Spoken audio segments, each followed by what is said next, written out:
Oh my god! Ladies and gentlemen, we have a very special treat today. We're doing a comparison with that 2006 Lotus Elise versus this 2012 Porsche Cayman R from the 987 generation. You can essentially think of this Cayman R as the predecessor to the GT4. This was the final farewell to the 987 generation, really creating a lightweight, hardcore version to send it off. They only made 1,100 of these, so they're fairly rare. This car is mostly stock. The owner has only done wheels, tires, and brakes. We have Falken RT660s, 255 front, 275 rear, 18-inch Apex SM10 wheels, with PFC 08 pads with slotted rotors. He does also have GT3 control arms for alignment, -3 camber in the front and -2.6 in the rear, as he does track this from time to time. And the Cayman R is slightly up on power compared to the regular Cayman S. From this 3.6 liter flat six, we're up to 335 horsepower from the original 320. Now with that being said, let's see how this bad boy drives. Now first impressions, the steering. This steering is so alive with feedback, so lively. You can feel every little texture increase. You can see the steering wheel shake in my hands over these bumps. It is just so alive because it has a hydraulic steering rack, of course. The last of the Caymans to have a hydraulic rack. With that classic Cayman mid-engine chassis, of course, rotation is immediate and telepathic in nature. This is a car that just grips. You're not going around canyon roads and getting this sideways. If anything, I would say this car is a more hardcore version of the other Caymans I've driven. It feels more raw, louder, a little tighter. This car does not have adaptive suspension, it just has stiff suspension, more aggressive spring rates than the regular Cayman.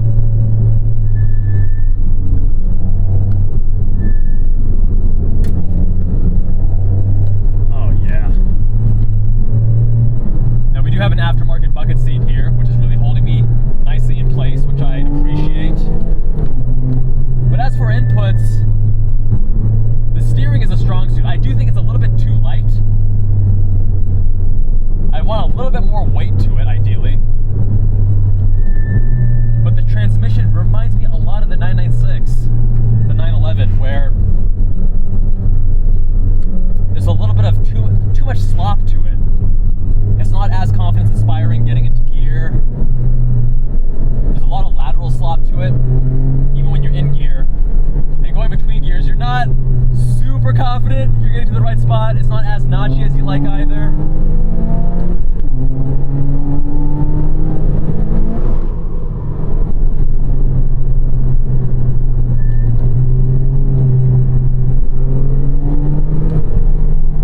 The pedal box is also very much shifted to the right. So anytime I hit the clutch, my left leg actually hits the steering wheel because the clutch is almost in line with the steering wheel. Everything is kind of moved over. Again, very similar to the 996. I had the same complaint there.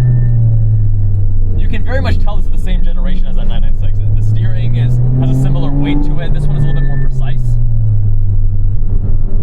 A little bit more feedback.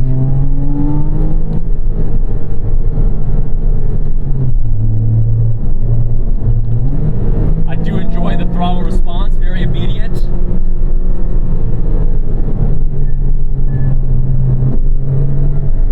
But yeah, the way that this car just hugs the corners and carves with you, man.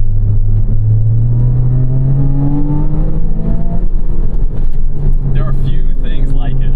I do appreciate how gradual the clutch engagement point is on this vehicle. It's more forgiving than other cars. Whereas with other cars, you kind of feel it on and off, and it's very easy to catch that very narrow point of engagement. In this car, it's really easy to be smooth with it, which I appreciate. The car also only weighs 2,900 pounds, and it handles that weight very well. I mean, it's already a light car.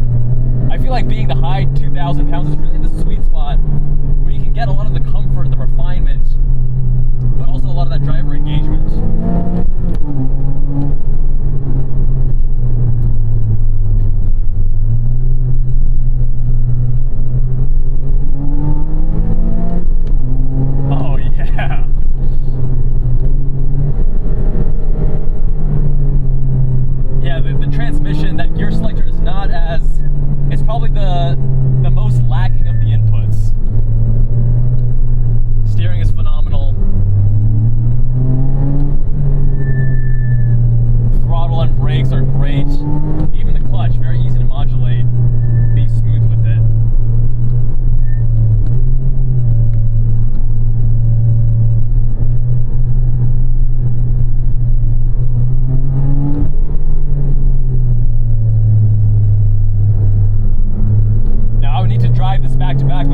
GTS of the same generation to speak about the engine improvement, that 15 horsepower, how noticeable it is. This engine does not feel as special as what you have in, of course, the 718 GT4, which is the 4-liter. That thing screams and sings. Now, while this Cayman is definitely of the same DNA as those newer GT4s that I've driven, you can tell that it feels like the newer generations are more evolved, right? This has much more feedback in the steering wheel, but the steering in the newer GT4s feels a little bit tighter. Even though it doesn't have as much feedback, it still feels weighted more appropriately. It feels a little bit more precise. The transmission on the newer ones is also tighter. This car is definitely lighter. It's more nimble. It's easier to rotate. But you can tell that this is definitely an older car. They were coming in and improving the generation with these little refinements here and there. The seating position in the newer generation is, of course, better. But as a driver's focused car, while still retaining some level of practicality and comfort, this is really hard to beat. But with that being said, let's hop into the Lotus Elise and see how it compares.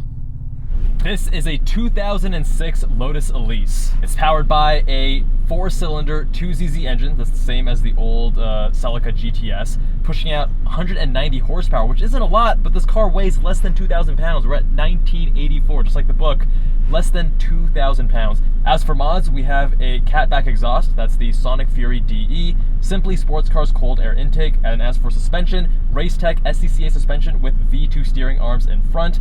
As for transmission, we have the Inokinetic shift cables and shifter reinforcer, and a lightweight flywheel as well. I am so excited for this car. Right off the bat, you know I want to talk about it, the steering. This is one of the best steering racks I have ever driven. It is, this tiny steering wheel also helps, but it is so precise. Hydraulic, of course, teaming with feedback. Compared to the Cayman R, this definitely has more precision. It has the proper weighting to it too. It's more appropriate to the car. Oh, yes!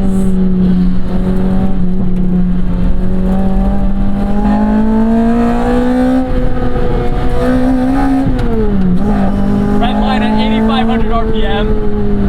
You don't feel like this car needs more power because it's so light. And the whole part of the point of it is not to blow you away in the straights. It's the master of the corners. This thing is just so good, man. Oh my God. Getting a little bit of understeer on throttle input at corner, midway through the corner and on exit. Oh yes!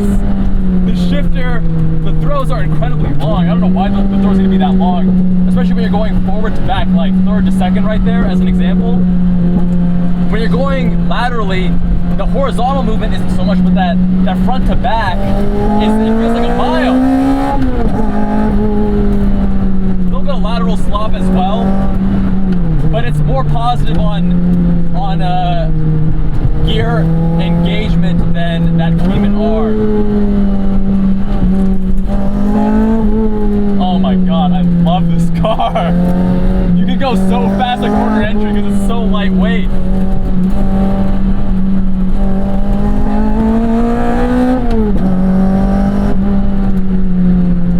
The owner has pretty narrow tires up front. I think 175s, maybe it was 185s. And he was saying he might change to 195s to kind of help balance out some of that understeer. Oh my God, this car is so good.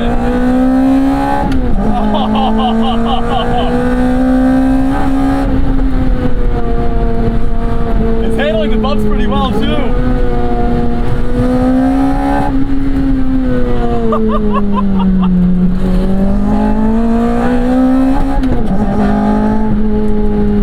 God, this is so visceral. If you think that Cayman R is visceral, this takes it to a whole new level. The noise, the lightness. I mean, this thing just gets flung and tossed in the corners, no problem. The steering wheel is so alive. Even though this is drive-by-wire, they changed that for the 2006 model year. Prior to that, it was cable. It feels great. It feels totally fine, no problem.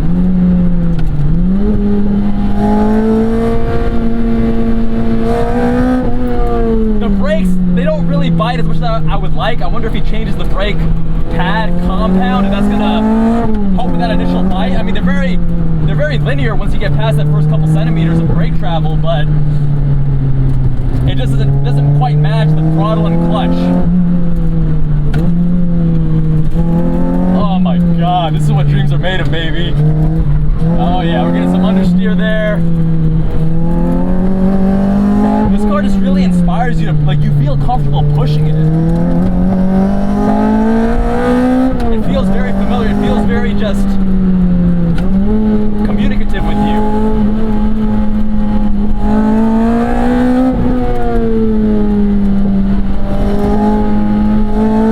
Clutch is nice and very easy to modulate, lightweight.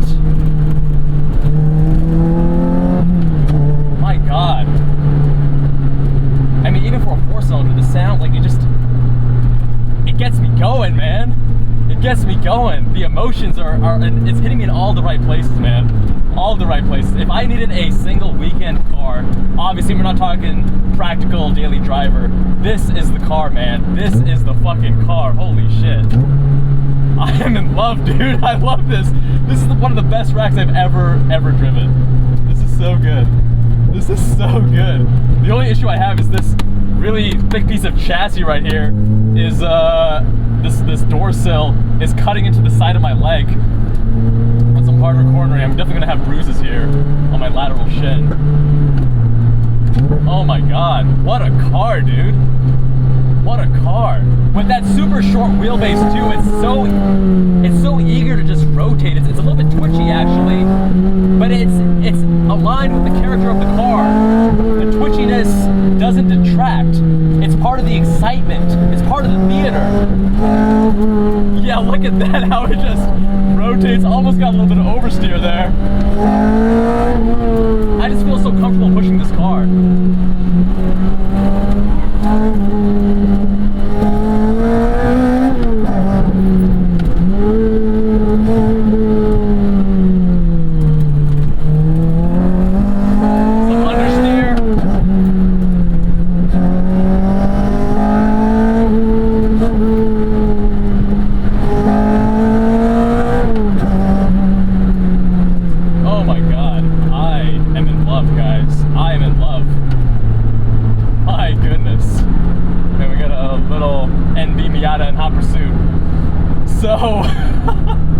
Okay, let me gather my thoughts.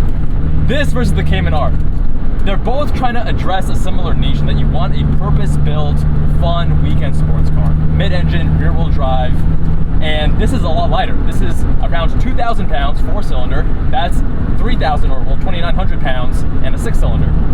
Now, if you want a car that really excites you just driving it at 10 tenths or 9 tenths or 8 tenths, getting close to the limit, this car is very hard to compare to. It is just, it's like a go-kart. It's so approachable, it's light, it's tossable, it's teeming with feedback through the steering wheel, it just, all the theater. It's not very comfortable though. It's not very practical. So if you want a little bit of practicality, a little bit of comfort, then of course you go with the Cayman R. But the thing is, the Cayman R isn't that comfortable and it isn't that practical either. So is that gonna be your daily driver? Probably not. In that instance, if you want, again, that one single purpose vehicle for the weekend, for the track, for the fun, man, it's hard to say no to this Lotus Elise, man. And in my mind, this is the clear winner in this comparison for the mid-engine, rear-wheel drive, fairly affordable, not terribly expensive. We're at less than 100K for both of these cars. For a decent used example, obviously the Elise is going to be a little bit cheaper. But what a special car. My God.